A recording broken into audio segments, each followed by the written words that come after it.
familia sí es verdad que todo giraba alrededor de la comida, ¿no? Y al cabo de unos años de haber nacido, pues me fui a vivir a Pucallpa, que es la selva del Perú. Muy pequeño veía pues, en la televisión a estos cocineros, Don Pedrito primero, ¿no? Gracias al éxito de Tiradito, puedo obtener y llego a una negociación con los propietarios y me hago accionista o me hago socio del restaurante. Y ese fue mi primer acercamiento como empresa, ¿no? Y debido al éxito de Tiradito empiezo a abrir más restaurantes. Más restaurantes. Abrimos Barra M, que fue un éxito también. Y dijimos, como es un éxito, oye, todo nos sale bien, soy un crack, ¿no? Sí. Abro más. Pero a veces cuando tú te la crees, que está bien creérsela, pero cuando no pisas el suelo bien o no hay nadie que te aterrice, recuerda que emigramos y estamos solos, ¿no? Entonces, ahí entra el primer fallo, ¿no? El hecho de que tu ego a veces te juega una mala pasada, ¿no? Y termino abriendo un restaurante, Luma, que es, digamos, un restaurante en el que yo invierto solo, casi. O sea, y hago mi primera inversión fuerte, con todo lo que había ganado.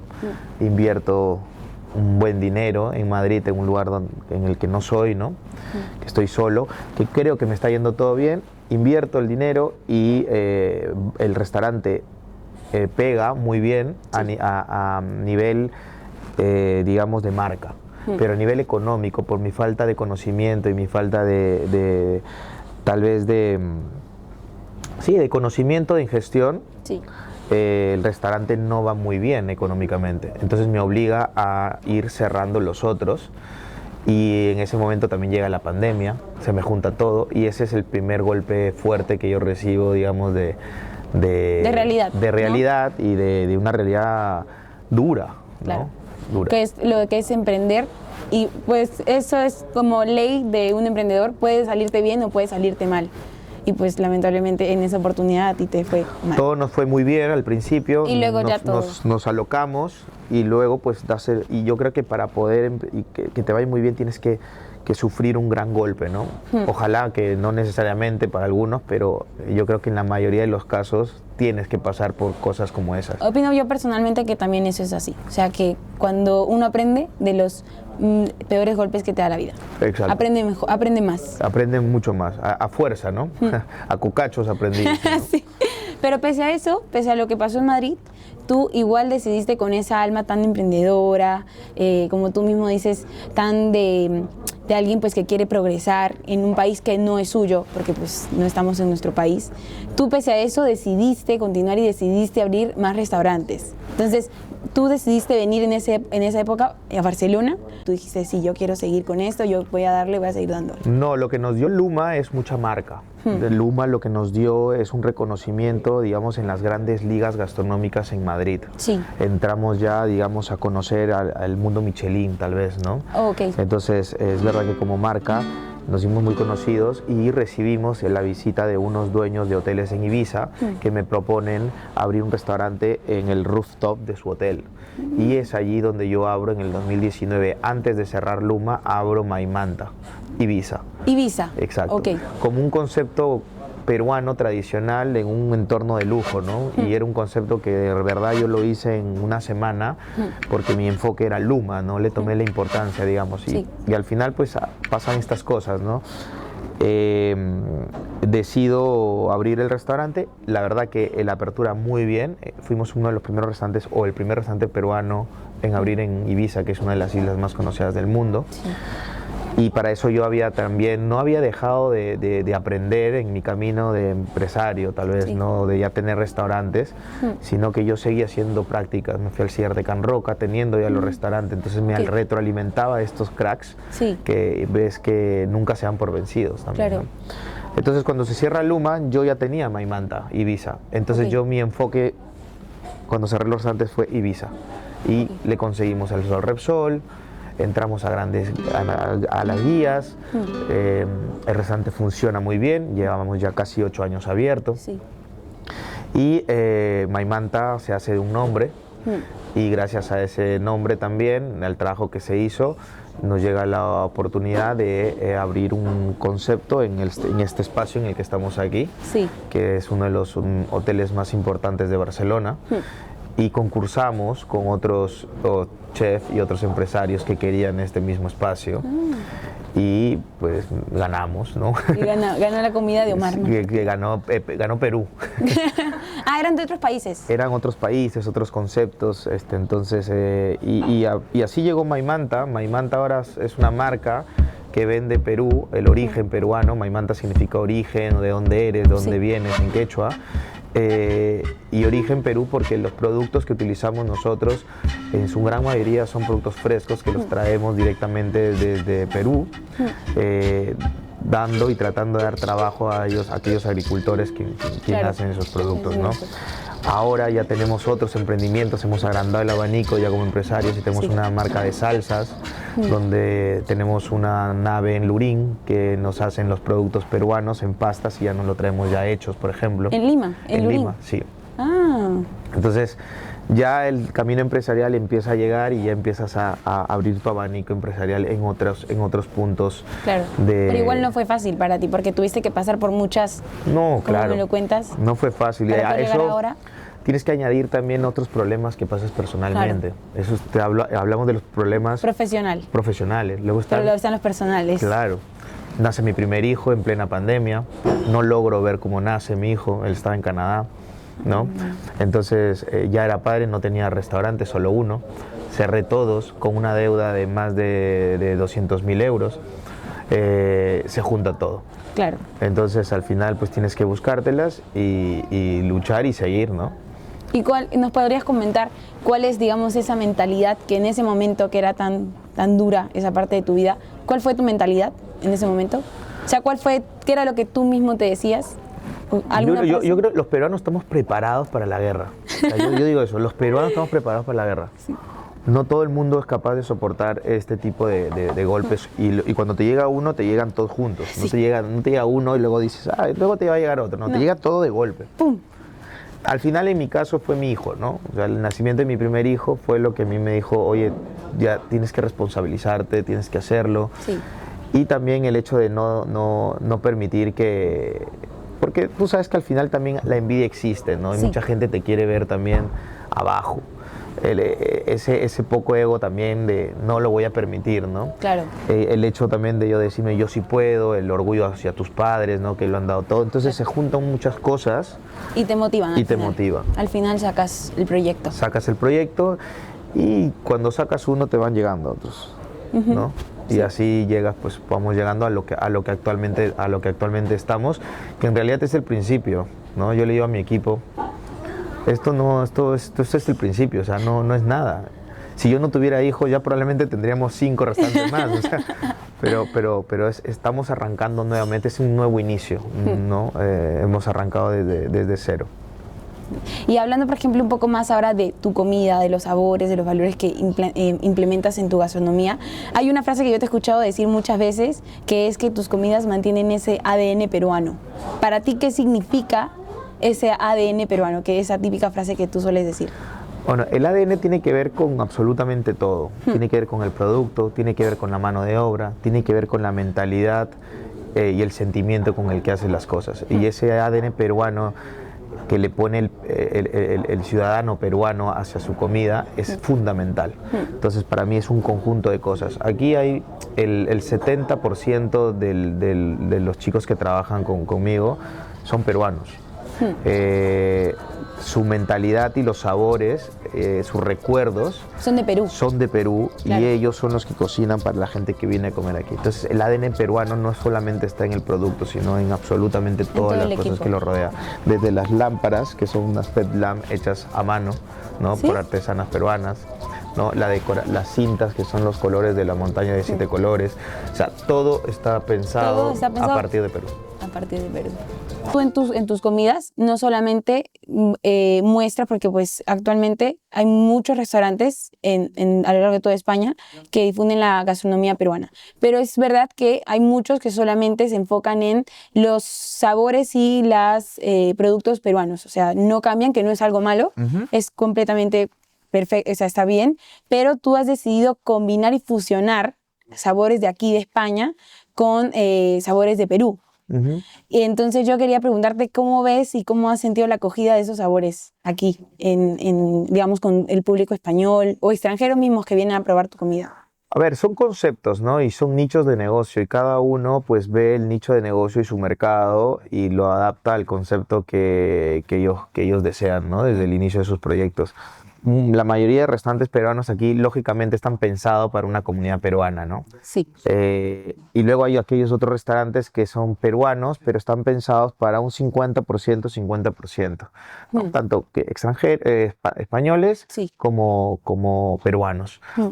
Y luego estamos nosotros, que nuestro concepto es un concepto, a ver, intenté que sea un poco diferente, que es lo que yo aprendí, digamos, yo salgo de cocinas donde los detalles son muy importantes, las vajillas y la Sí. parte visual.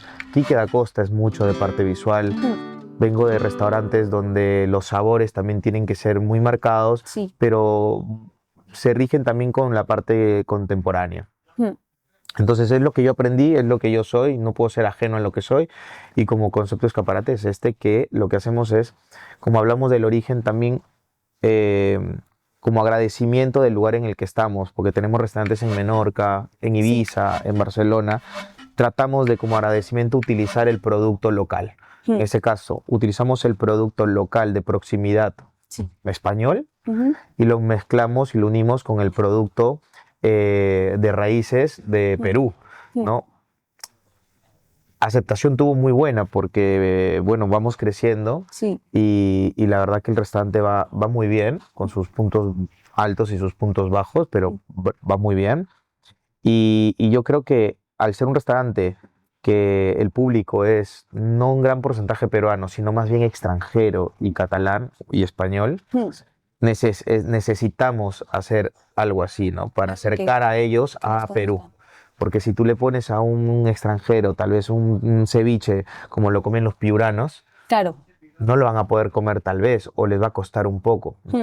Tenemos que ir acercándolo al origen peruano, pero de a pocos, ¿no? Sin quitarnos nuestras raíces de lado, ¿no? Claro. ¿Y cuáles son los valores que crees? Porque claro, con tu comida, tú, de lo que me has contado, es que buscas como que ambos mundos interactúen. O sea, tanto el extranjero como el peruano. Entonces, ¿qué valores crees que tiene como tal tus restaurantes? ¿Qué valores representan a Omar Malpartida en sus emprendimientos? Yo creo que primero es el respeto por el producto, Mm. el respeto también por el talento humano, por los trabajadores, que eso es hoy por hoy es muy importante en la cocina. El respeto por la parte visual, ¿no? Sí. Por la estética del local y sobre todo el respeto por nuestra cultura, ¿no? Y por la cultura ajena también. Entonces, Claro. creo que todo eso lleva a los valores prioritarios de la marca, ¿no? Sí. Bueno, Omar, yo quiero, porque en nuestro video podcast tenemos una sección de juegos. Entonces yo quería hacerte, son 3 preguntas. El juego es preguntas rápidas, Ok. ¿vale? Entonces vamos a empezar con esas ver. preguntitas.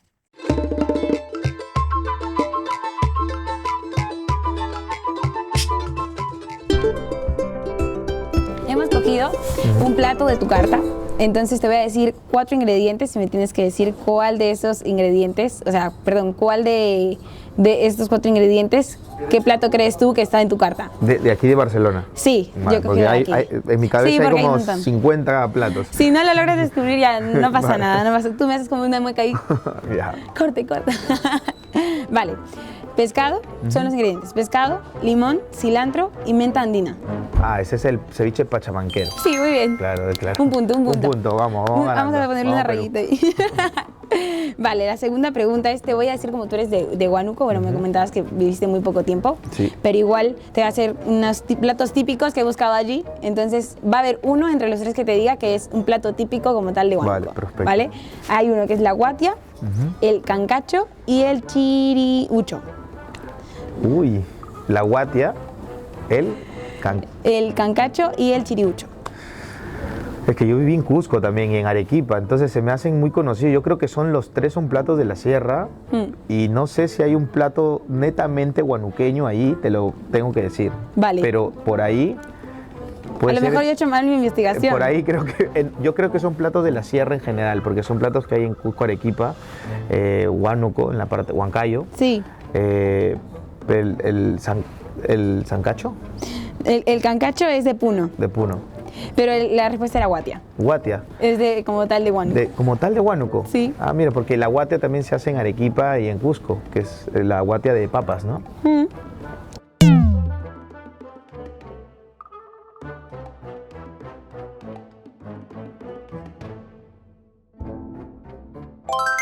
Me va a matar mi mamá. Mi mamá que es No, esa mi parte mamá la corta, guanuqueña, corte. guanuqueña. Bueno, y la última pregunta es, yo te voy a decir 3 ingredientes y de estos pues no son tan, digamos, como tan típicos de la comida, a lo mejor sí, yo no lo sé. Entonces, si me podrías mencionar algún acontecimiento o alguna vivencia, experiencia que hayas tenido con esto, alguna vivencia curiosa, a lo mejor, ¿vale? Espera, ¿es tumbo, ají charapita o chincho? Puedes escoger cualquiera de los 3. El ají charapita. ¿Qué experiencia tuviste con el ají charapita? Yo cuando estuve en la selva empecé a trabajar como practicante antes de estudiar cocina en un hotel de la selva y no Sí. sabía absolutamente nada de cocina y me hicieron pelar ajos con los de broma, los cocineros antiguos, ajo con las uñas y un balde de estos de Primor Light. Y claro, se me comenzó a sangrar dentro de la uña. Y luego me hicieron picar y mover con la mano el licuado esto de cocona con ají charapita. Entonces, claro, tú imagínate el ají que te entra dentro de la uña. Toda con sangre. Imagínate, eso ardía, como no, entonces me hizo acordar y ellos se reían y era como un bautizo, digamos, de alguien que recién entra a cocina, ¿no? Ah, mira, no lo sabía. Sí, sí, sí. Eso debe haber dolido mucho. Sí, mucho, mucho. Bueno, hemos hecho algunas preguntas al público y entonces hemos escogido entre ellas una de las que pues creíamos que eran un poco interesantes en este podcast. Una de ellas es, mucha gente cuando alguien tiene éxito, como tú mismo me lo dijiste, hay mucha gente pues que tiene un poco de envidia. Entonces yo uno esta frase que se suele decir a eso, no sé si tú lo unirás. La frase es que el que tiene éxito es porque ha tenido suerte. Entonces, ¿qué opinas de esa típica frase que se suele hacer cuando alguien es exitoso? Bueno, lógicamente, si te lo dicen, también tiene que ver el tono con el que te lo dicen. Claro. y ver de quién viene, ¿no? Claro. Porque yo sí creo que la suerte existe. Yo me considero un hombre con suerte, pero la suerte existe también si tú la buscas. Y si luego de buscarla te la trabajas o te la curras, como dicen aquí, ¿no? Sí. Entonces tiene que ver cómo te lo dicen. Para mí, yo que creo en la suerte. Hay gente que no cree en la suerte y cree en el trabajo puro y duro, ¿no? Yo sí creo en la suerte, que hay un margen de suerte para las cosas y dependiendo de quién me lo diga, pues es como me lo tomo, ¿no? Claro. Pero sí es una frase muy de gente que envidia, ¿no? Sí, es la típica frase Claro. de esto. Bueno, Mar, yo aquí ya quiero dar por concluida la entrevista. Perfecto. Yo pues, quisiera pedirte, por favor, si nos puedes dar, tanto a mí como a lo mejor otros jóvenes que nos están viendo, a todo el público que nos está viendo, un consejo de alguien que a lo mejor no necesariamente quiere salir del país para emprender, sino que alguien que quiere emprender a lo mejor dentro de su país o fuera de nuestro país. ¿Qué consejo le darías a los jóvenes o ya sea personas que pues por su edad algunos dicen, no, es que ya es muy tarde para empezar? ¿Qué consejo les darías, por favor, si ahí les puedes decir? A ver, emprender es muy complicado, pero es una de las cosas más satisfactorias del mundo, porque es básicamente ver los resultados de todo el trabajo que has hecho. Pero para esto se necesita pues trabajo, ¿no? Constancia y creer también en tu proyecto. Pero para creer y llegar a todos esos puntos hay que prepararse, hay que leer, hay que estudiar, hay que conversar, hay que analizar la situación, no es emprender por emprender. El que emprende por emprender, sin tener una idea clara, pues lógicamente no va a llegar probablemente al objetivo, o tal vez sí, pero le va a costar muchísimo. Entonces yo creo que una de las claves es no dejar de aprender y que la curiosidad siempre vive en nosotros, ¿no? Esa ambición de querer descubrir más cosas, ¿no? Muchas gracias por el consejo, Mar. Gracias por ser, pues, como te digo, por el tiempo que nos has dado a mí y a mi hermana. Y nada. No, gracias. A ver, ojalá que... seguro van a probar, ¿no? Seguro, ojalá. Ya vienen a celebrar aquí, pues, con unos piscos. Muchas gracias a todos por estar presentes en esta primera temporada. Nos despedimos aquí junto a Omar, pero también agradeciendo a todas las personas que fueron parte de esta primera temporada, como fueron Joseph Arias y Andrea Luján. Muchísimas gracias a todos ustedes por ver, por estar presentes y por llegar hasta este final de este video. Pero siempre recordando pues que Lucía siempre estaba también detrás de cámaras, viendo todo eso de la iluminación y todo. No se le ve, yo estoy aquí pues dando la entrevista, pero es verdad que esto tiene un trabajo de conjunto de las dos. Y nada, pues unas palabras que quieras decir, Lucía. que se queden para ver la segunda temporada y que no se pierdan nada de lo que vaya a ir saliendo. Va a estar muy bueno. Y eso. Adiós, muchas gracias.